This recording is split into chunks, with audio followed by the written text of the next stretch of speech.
quand je pense à toutes les interprétations que j'ai dû jouer, réaliser avec des nombreux chefs, j'ai joué sous Karajan toutes les symphonies, sous Abbado, sous Simon Rattle maintenant, etc.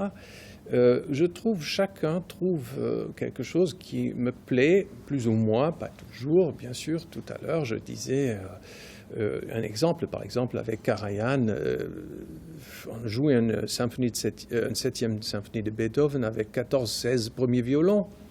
Aujourd'hui, c'est fait avec 10-12 maximum.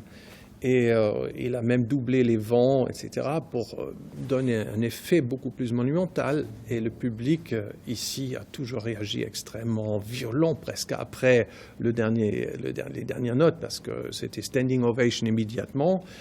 Un grand succès. Et quand Claudio Abbado est venu, justement en faisant des choses plus authentiques, le public, même ici à Berlin, était presque un peu choqué parce que cet effet de Karajan n'y était plus. Mais moi, j'ai beaucoup aimé Karajan et je préfère presque, notamment les enregistrements qu'on avait fait après. Donc l'œuvre intégrale de Beethoven avec Claudio, pour moi, c'est exemplaire. Et Simon Rattle, pour moi, il m'a énormément touché en arrivant ici avec un sixième de Beethoven, qui était pour moi une nouvelle chose. Donc vous voyez, chaque chef peut donner quelque chose et je suis persuadé que ce cycle Beethoven qu'on va donner d'abord ici, après à Paris, à Vienne et à New York, plus tard l'année prochaine aussi à Tokyo, à mon avis, on va avoir beaucoup de succès avec Simon. Parce que je trouve que lui, avec son interprétation, il donne énormément d'énergie de lui-même qui traverse l'orchestre et qui trouve le public. Simon Rattle excelle dans le répertoire autour de Haydn. Donc, ce qui est un répertoire extrêmement important pour l'approche de Beethoven, parce que le jeune Beethoven est directement issu du style et de l'influence de Haydn. Donc, il y a déjà un trait d'union avec le jeune Beethoven et Haydn, qui, je trouve, est à 100% présent dans l'approche de Simon Rattle.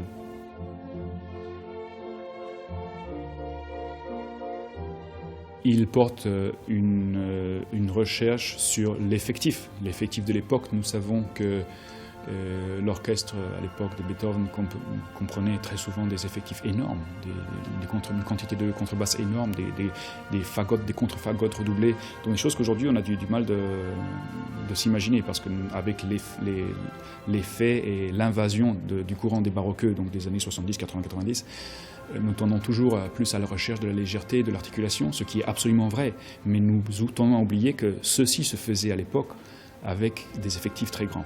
Donc Simon Rattle a une conscience de cela et il en fait trésor, et sa pensée musicale tourne aussi autour de ça. Et je pense que le fait qu'il parte vraiment des racines, parce qu'il apporte cette influence de Haydn dans la musique, et après il tient compte de l'évolution de chaque symphonie dans son époque et dans le développement de l'effectif, de l'esthétique et des influences. On fait en direct une comparaison avec, par exemple, ce qu'a été l'époque Herbert von Karajan, donc où l'approche stylistique, le son, arrivait majeurement d'un concept, d'un point de vue du romantique, de l'approche stylistique et du son romantique germanique.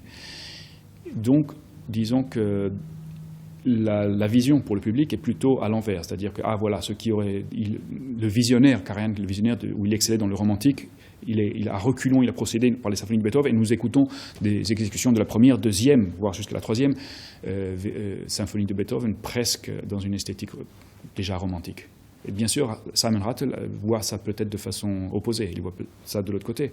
Abbado était encore un autre type de point de vue. Chaque chef d'orchestre a vraiment son influence.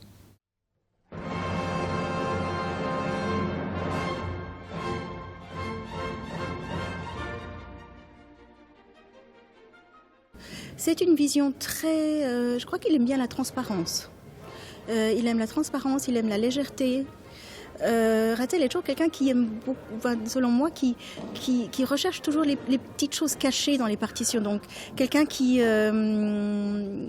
va rechercher des petits détails dans les accompagnements ou des petites choses que des fois on n'entend pas et qu'il adore mettre comme ça en surface et mettre en évidence. Ce qui est peut-être typique pour Simon, je trouve, c'est qu'il nous laissera jouer la mélodie. Donc en tant que premier violon, je peux le dire, parce qu'on a souvent la mélodie. Il nous laisse jouer la mélodie comme on veut, et puis il s'occupe justement des éléments rythmiques peut-être, ou des éléments intéressants dans l'accompagnement.